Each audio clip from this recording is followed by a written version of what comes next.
যে বাংলাদেশের মোটরসাইকেলের যে ক্যাপাসিটি এখনও হয়তো বা ওই জায়গায় এখনও আমরা সবাই কেউই রিচ করতে পারিনি। আমার মনে হয় ক্যাপাসিটি আরও অনেক বেশি। ইয়ামা আপনারা জানেনই যে বাংলাদেশে আর্গুয়েবলি দ্য বেস্ট ব্র্যান্ড, যারা সবচেয়ে ভালো করছে আর সবচেয়ে বেশি বাইক সেল করছে।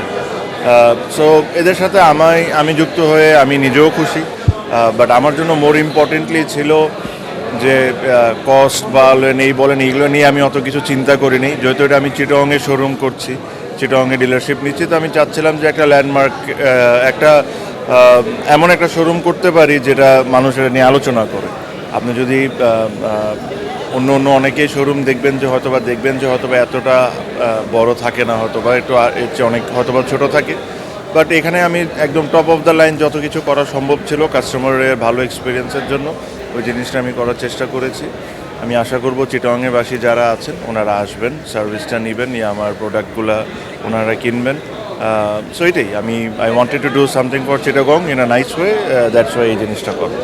জন্ম চট্টগ্রাম ভাই, সো আমার জন্ম চট্টগ্রাম, আমার চট্টগ্রামের সাথে অনেক লম্বা সুন্দর সুন্দর স্মৃতি আছে। আর আমার কাছে মনে হয় চিটাগংয়ের যারা মানুষজন এখনও অনেক ভালো ভালো জিনিস তাদের এখনও দেখার বাকি আছে। এটা খালি এই শোরুম বা আমার বিষয় না, অন্য যে কোনো বিষয়। যেরকম ঢাকা যেভাবে করে আগাচ্ছে, ওই হিসাবে Chittagong probably the second biggest city বলতে পারেন। সো ওই দিক থেকে চিটাগং হয়তো বা এখনও ওই জায়গায় এখন আসতে পারেনি। আই এম শিওর স্লোলি আমিও চিটাগংয়ে খুব বেশি এখন আসা হয় না, বাট আমিও দেখতেছি যে বেশ ডেভেলপমেন্ট হচ্ছে। But Chittagong I think deserves more. 28 basically আমার জার্সি নাম্বার ছিল 28।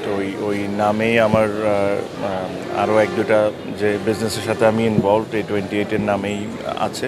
সো এই কারণেই এটার আর অন্য কোনো রহস্য নাই, সবাই কম বেশি বুঝে যে 28 মানেটা কি, স্পেশালি যেখানে আমি ইনভলভ থাকি। সো এই কারণেই, বাট আমি আশা করি আপনারা জাস্ট আমার ইন্টারভিউ নেবেন না, আসলে একটু ঘুরে দেখবেন, দেখে আশা করি আপনারাও বুঝবেন যে it's probably one of the finest showroom in Bangladesh.